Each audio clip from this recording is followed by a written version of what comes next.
My first documentary series was on the family history of my 4 grandparents.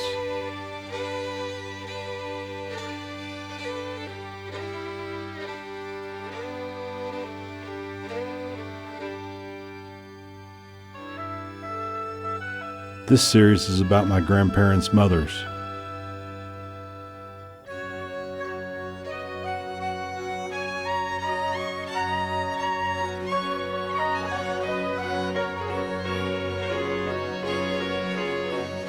These 4 additional families make up the story of my 8 great-grandparents.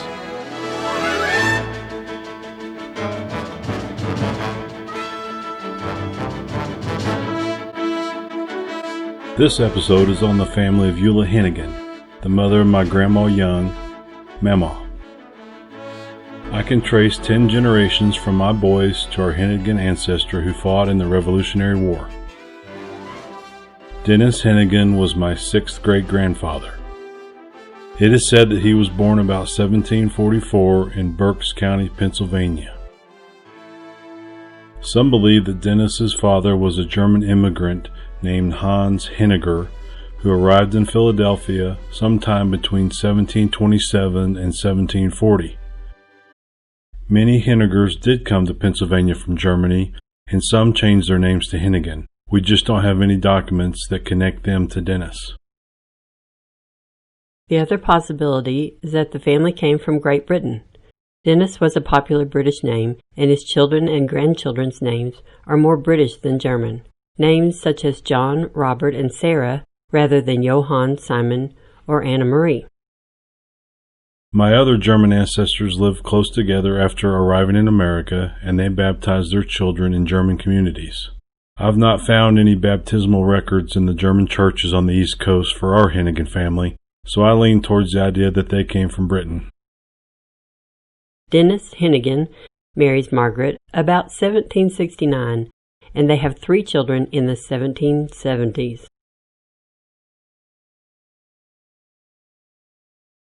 We first find record of Dennis as a soldier in North Carolina during the Revolutionary War.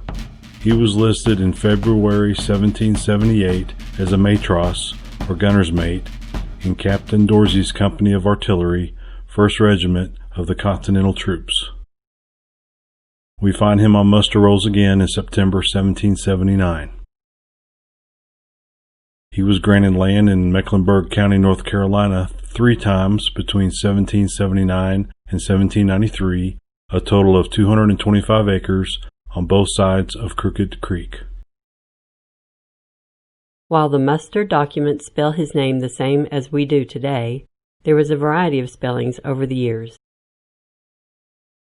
The 1810 census of Mecklenburg County, North Carolina is the first time we see the Hennigans on the federal list. This was a thriving community. Several other families in my line lived here during this time too, including the Youngs and the Harts. Dennis makes a will in 1816, naming Margaret and their 3 children. Dennis was in his 70s and must have been ill, and he dies later that year. Samuel Hennigan was my 5th great-grandfather. He was born about 1771 and apparently lived all his 64 years in Mecklenburg County. He marries Nancy Stewart about 1797, and they have 7 kids during the early 1800s.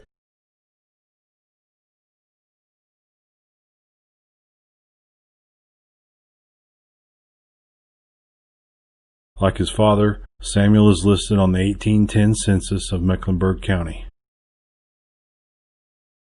On December 12, 1810, he is awarded a land grant of 68 acres on Crooked Creek near his father. Samuel is found again on the 1820 census, along with Nancy, their 7 kids, and 1 slave. We know less of Samuel than we do his father Dennis, but like his father, Samuel makes a will, leaving his property, including 4 slaves, to Nancy, their 6 living children, and the grandchildren of his late son John. Samuel dies later that year in 1835.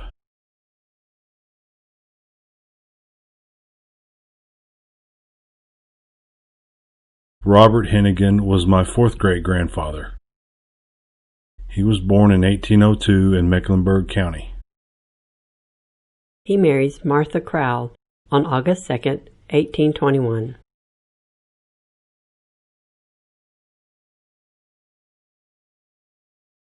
Within a year, Robert and Martha moved to Marion County, Alabama, and have 4 kids by 1830.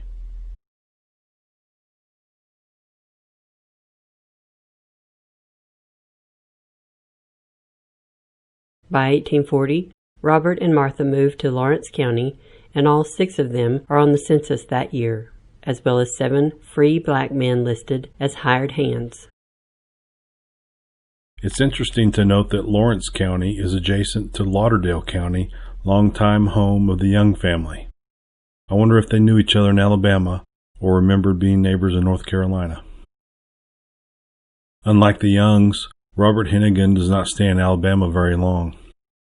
In 1843, they say goodbye to his 64-year-old mother Nancy, who decides to stay behind in Alabama and join other Southern pioneers relocating to Chickasaw County, Mississippi. Chickasaw County was formed 7 years earlier after the removal of the Chickasaw tribe to Indian Territory on the infamous Trail of Tears. The county would soon have more slaves than white residents. Robert is listed in the 1850 census with 4 slaves. His oldest son Ambrose lives next door with his own family.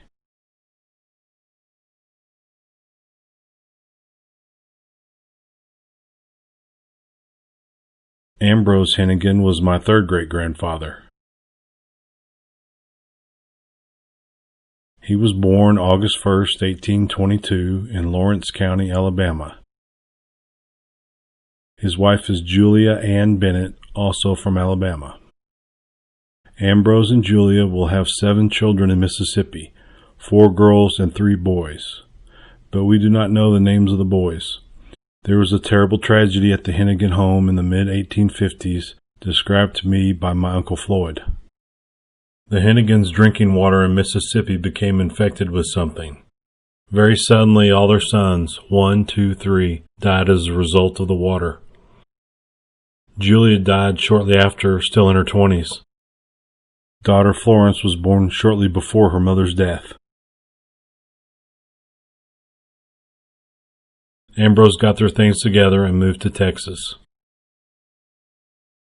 We find Ambrose a few years later remarried to Mary Stewart. According to a letter from a cousin to my dad in 1977, the Stewarts and the Hennigans were friends in Alabama before coming to Texas at about the same time. Ambrose and Mary had 13 children of their own. Ambrose had a plantation with slaves in Gainesville. After the emancipation, he turned the plantation over to their son, Harry.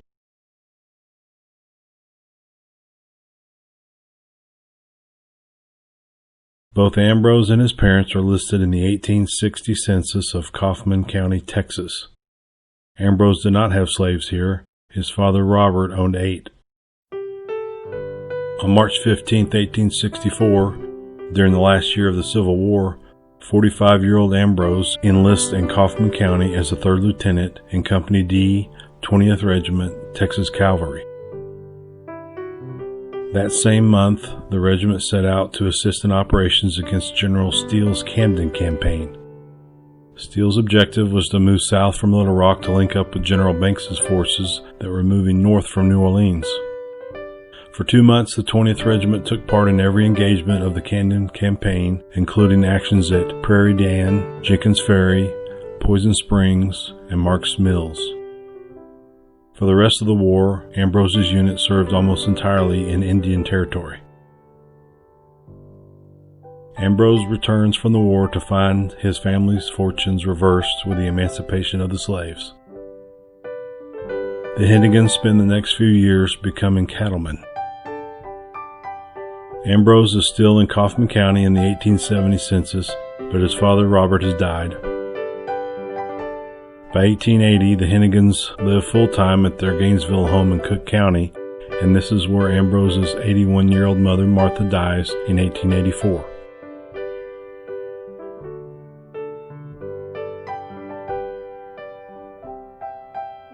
Robert Lee Hennigan was my great-great-grandfather. He was born August 28, 1868 in Gainesville during the summer that Comanche Chief Quanah Parker was raiding homesteads just a few counties away to the west. One of Robert's older sisters was named Cynthia Ann, after Quanah Parker's mother, the famous captive stolen from her family when she was 9 years old. The Hennigans lived through years of unrest with Indians as well as Reconstruction, but I do not have any details of the first 20 years of Robert's life. Robert marries Sarah Bernetta Hensley, known as Nettie, in 1887, and they move into Indian Territory east of Ardmore. Robert's brother Toby joins them, and they operate a ferry across the Red River for the next 4 years. Around 1891, Robert and Tobe convinced their parents to join them in Indian Territory. Ambrose and Mary give the Gainesville plantation to their oldest son Harry and pack up their belongings in covered wagons. The men drive a large herd of cattle across the Red River and spend the night at what is now called Turner Falls. The next day, they move the herd to open range between Lightning Ridge and Lawrence. 69-year-old Ambrose, 29-year-old Tobe, and 23-year-old Robert start to farm and raise cattle in the little communities of Lightning Ridge and Fitzhugh down the road from Roff. Ambrose dies 8 years later in 1899.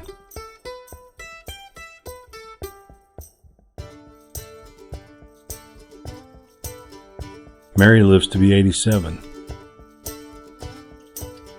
They are buried at the Lightning Ridge Cemetery. Robert and Nettie have 3 children, but 2 babies die at birth. One was buried along the Red River and the other at Roff. Robert is in every census through 1940.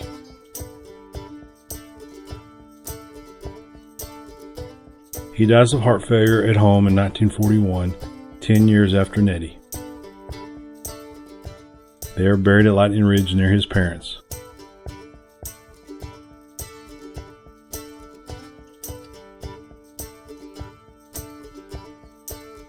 Eula Clarence Hennigan was my great-grandmother.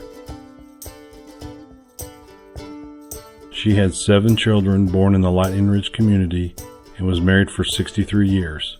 She lived to be 79. Eula was the 6th generation of Hennigans in America. It was her 3rd great-grandfather Dennis who fought in the Revolution 114 years before her birth.